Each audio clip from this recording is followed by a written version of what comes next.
Quem é Silvete? Então, na verdade, surgiu há 39 anos. Agora, em junho, eu comemoro 39 anos de noite. Surgiu assim, acho que do nada, porque antes de mim ser um artista, de trabalhar na noite, eu era auxiliar de promotoria, concursado. Coisa chata. Com todo respeito, né, gente? Não, mas era mesmo. Pra gente é chato, né? Aí eu comecei participando de concurso de beleza gay. Eu fui Miss Brasil, Miss Cidade, Miss São Paulo, Rainha de Carnaval, Miss Universo. E eu sempre fui sempre gostei da noite, sempre fui boêmia, nunca gostei muito de acordar cedo. E aí eu fiquei 4 anos trabalhando na noite e 4 anos durante o dia. Quando o aqué, sabe o que quer dizer o aqué? Quando a bufunfa começou a entrar, eu falei, gente, eu trabalhando isso, ganhando 4, 5 vezes mais do que eu. Aí eu fiquei 4 anos, aí eu falei, não, agora eu vou deixar e vou ficar só na noite. Porque era um cachê muito alto naquela época. E o cachê, a questão de não gostar de acordar cedo. Aí eu falei assim, eu vou optar por um ou por outro. E optei por trabalhar na noite. Então eu acredito que deu certo, porque já vão fazer 39 anos consecutivos. Eu nunca parei. Como teve muitos artistas da cena LGBT, é que hoje é tanta letra LGBTQUP. Eu sou da época hoje, né? Eu sou da época do GLS, que era gays, lésbicas e Silvete Montilla. Isso eu falo no show pra... E aí eu fiquei só na noite, acho que foi uma escolha maravilhosa. Eu conheci o Brasil e uma parte do mundo, tanto da Europa quanto da América. Então, eu não sei se eu continuasse do dia, eu ia conseguir viajar o Brasil todo, fazer essas viagens para fora. Quando você começou, você... Era uma menina! Fazendo o quê? Dançando, é isso? Então, na verdade, eu comecei participando desse concurso que eu te falei. Depois eu participei de concursos calouros que tinha na época. Aí comecei fazendo muita dublagem, que eu dublava muito Zezé Mota. Aí depois, numa extinta boate que tinha na Amaral Gurgel, chamado Vila Verde, boate não, era um bar, a apresentadora faltou. Aí o dono falou, ai, Silvete, apresenta. Eu falei, você tá louco? Eu não sei nem... Ele falou... E aí eu comecei a apresentar lá, eu gritava no microfone, eu não tinha noção de como que era. Ai, agora... E aí eu dava... O povo queria mandar matar. E aí foi surgindo boates. E aí eu tive a oportunidade de ser apresentadora. E eu lembro que eu entrava fazendo na antiga... Todas são extintas. Na boate Nosso Mundo, a boate mais antiga que teve em São Paulo, que chamava Nosso Mundo. Na Consolação, pastor. E aí eu comecei a apresentar lá. E eu, na época, eu só fazia dublagem. Aí um dia, uma das apresentadoras faltou. E aí o diretor artístico falou, Silvete, você vai apresentar no lugar da Lenca. Eu falei, você tá louco, eu não tenho... Ainda não tinha muito intimidade com o microfone. E aí ele falou, você vai? Eu falei, eu não vou, eu vim para ser jurada, eu vou ser jurada. Naquele dia eu estava belíssima. E aí quem estava no júri era a Rogéria. Aí eu falei, não vou, eu vim ser jurado. Aí o diretor artístico chamou o dono. O dono falou assim, Silvete, não, você vai apresentar no lugar dela. Eu falei, eu não vou, Hugo, eu não vim aqui para isso, eu vim para ser...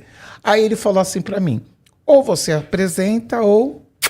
Beijo, me liga. Aí eu peguei e falei, gente, será que eu vou deixar de perder o emprego? Porque eu não...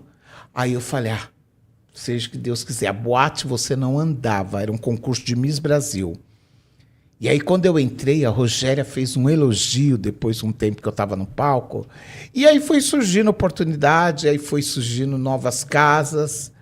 E nessa época eu ainda estava começando. E aí foi quando tudo surgiu. E eu sempre fui um artista que eu queria estar em todas as casas. Não tinha aquele negócio de você ficar fixa só em uma casa. Eu queria mostrar meu trabalho para tudo quanto que é lado. E aí surgiu, a Leonora Áquila me fez o convite para uma boate chamada Gentes, que ficava na Avenida Ibirapuera. Era a boate mais chique. E eu falei, o que eu vou fazer aqui nessa boate? Eu estava acostumado a trabalhar com a boate do centro, mais povão, né? Aí eu fui para essa Gentes.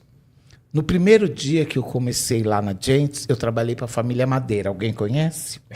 Alguém conhece? Não? Eu conheço. Família Madeira era só os bancos e as cadeiras. Não tinha ninguém na boate. E aí eu tive essa oportunidade. Aí teve uma véspera de feriado que a boate lotou. E aí as pessoas me conheceram e aí a boate começou a encher de às quintas-feiras. E aí, quando eu fui ver, eu já estava quinta, sexta e domingo. Já fazia 3, até que mudou de diretor artístico, saiu a Leonora, entrou o Sérgio Calil, que foi os donos da noite. Aí eu chego, um dia, ele falou, quanto você ganha aqui? Aí eu falei para ele, eu ganho 250, que naquela época, há 30 anos atrás, era muito dinheiro. Sim. Nossa, eu viajava. Quando eu ganhei o primeiro cachê de 250, eu pegava táxi do centro, da minha casa até o centro, do centro até o Ibirapuera, do Ibirapuera voltava para o centro, gastava com os amigos e sobrava, era muito. Aí ele falou, você ganha 250? Eu falei, é. Aí, aqui por dentro, eu xingava ele tudo quanto que é nome. Eu falei, será que ele vai abaixar meu cachê? Aí, quando chegou na outra semana, ele falou, você não vai mais ganhar 250. E eu xingava mais Deu ele ruim. por dentro. Aí ele falou, a partir de hoje, você vai ganhar 350. Nossa, aquilo para mim... Então, tudo que eu consegui naquela época, carro, minha casa era uma casa de 4 andares, eu quebrei tudo, fiz um sobrado de 4 andares, gastei muito, viajei, eu era muito consumista na época. E aí foi surgindo oportunidades. E aí tinha uma outra boate que abriu na Bela Sintra, que chamava Rave, que também era só os bambambam. Aí o Abel, que era diretor artístico na época, falou, Silvério, você não quer vir trabalhar com a gente? Eu falei, vou. Aí ele falou, mas só que para isso você vai ter que sair da Mad Queen. Da Mad Queen não, da Gentes. Eu falei, obrigado, vou continuar na Gentes. Aí passou alguns anos, ele me chamou novamente. Eu falei, vou, mas só que ele falou, tá bom, tudo bem. Comecei na quarta-feira na Bela Sintra para a família Madeira. Ninguém. Aí eu comecei, aí foi. E o engraçado que lá, as meninas que trabalhavam na época, as drags, elas tinham um contrato e elas trabalhavam quinta, sexta e sábado. E aí eu comecei a trabalhar na quarta, aí conforme eu fui, a boate também foi lotando às quartas-feiras. Aí eu comecei quarta, depois eu fui para quarta e sexta. Quando eu fui quarta, sexta, sábado, domingo. Eu passei elas. E elas, algumas... Bombando. Mas né? eu falei para elas, não, puta, porque, Sim, bombando. porque eu fiquei 4 e elas que era contratada. Aí eu falei, gente, se vocês quiserem vir para Gentes, eu apresento vocês. Para Antônia, que é a gerente, quem...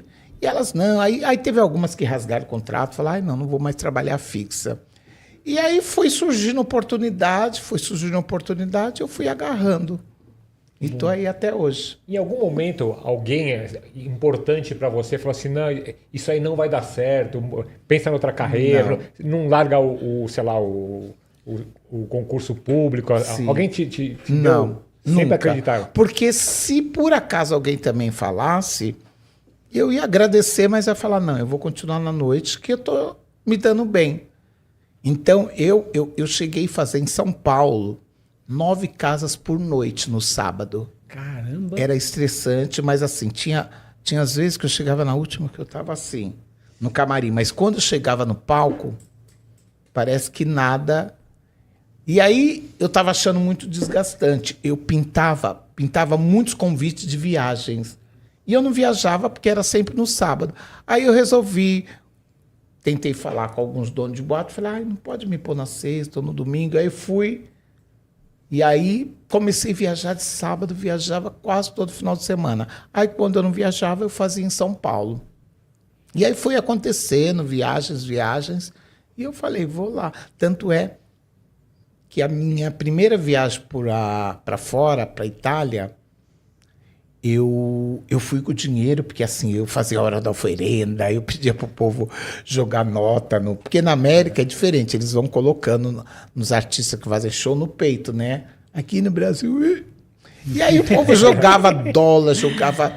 E aí eu ia juntando. Quando eu fui, a primeira vez tive o convite para viajar para fora, aí eu peguei e falei, com esse dinheiro eu vou comprar passagem. E foi o que eu fiz. E aí, Babi? E como que surgiu o nome Silvete Montilla? Então, quando eu comecei na noite, tinha um artista chamado Paulo, que o nome artístico era Paulette. Eu era Pink? super fã. Não, é uma bem mais... Anterior. Bem anterior. E aí, eu peguei e falei, gente, achava ele incrível, achava a dublagem, a performance, tudo dele.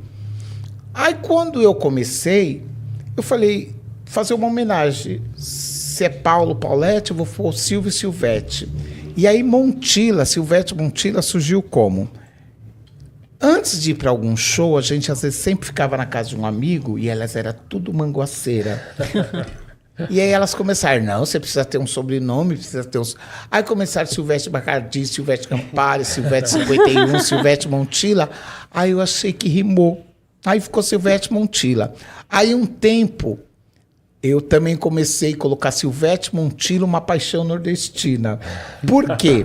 Porque teve Madonna, uma paixão mundial, Michael, uma paixão internacional. Falei, eu não vou deitar para eles. Aí eu coloquei Silvete Montilla, uma paixão nordestina. Tanto é que as pessoas pensavam que eu era do Nordeste, mas não, era só uma brincadeira.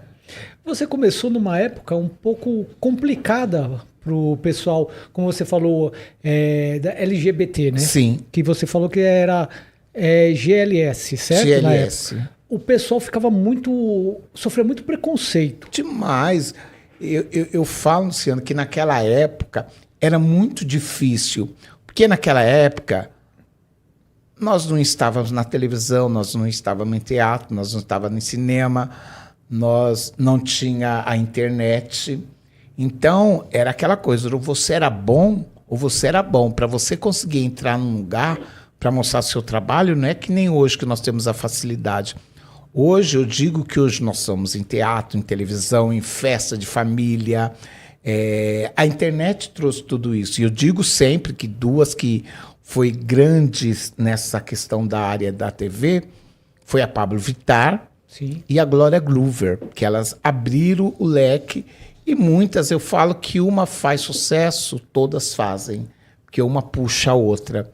Então, naquela época que eu comecei, não tinha nada disso. O pessoal chama até a Pablo de presidente, né? Sim, não. E realmente ela... Porque eu não estou falando que ninguém é melhor que ninguém. Claro.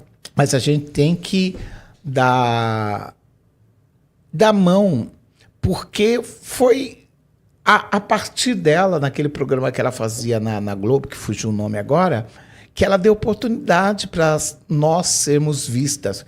Eu não digo nem eu, porque eu, graças a Deus, eu já tinha uma carreira consolidada. E hoje em dia o povo fala, porque as novas não trabalham com as mais antigas. Não tem nada disso. Você tem no talento, você permanece. Eu falo isso por quê? Porque há 25 anos atrás eu teve uma trans amiga minha que foi no aniversário meu, no Nosso Mundo, e ela falou assim, isso eu tinha pouco tempo, tinha uns 15 anos de noite. Ela falou, o importante não é acontecer, e sim permanecer. E eu acho que isso eu estou fazendo. Mas mesmo assim, hoje, o pessoal, você sente preconceito do pessoal de uma forma geral ou diminuiu bastante?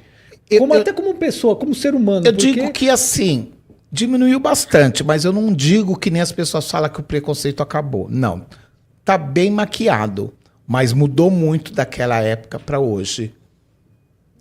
E tem hoje um grupo assim que está crescendo bastante, né? Um discurso assim extremamente desagradável, que é esse pessoal, esses red pills, esses homens red pills assim que dizem que eles trazem a verdade para o homem, né? Onde eles defendem que a mulher troféu que fica em casa, que não sai para trabalhar, que o homem é o mantenedor, tal, o provedor no caso, né? Então, assim, o que você pensa desse tipo de discurso? Eu acho uma idiotice. Hoje em dia, no ano que nós vivemos, no século que nós estamos, as pessoas pensarem assim ainda. Eu nem dou Tipo... Pra mim é como se não fosse nada, porque... Não dá palco, né? Não dou, porque não merecem.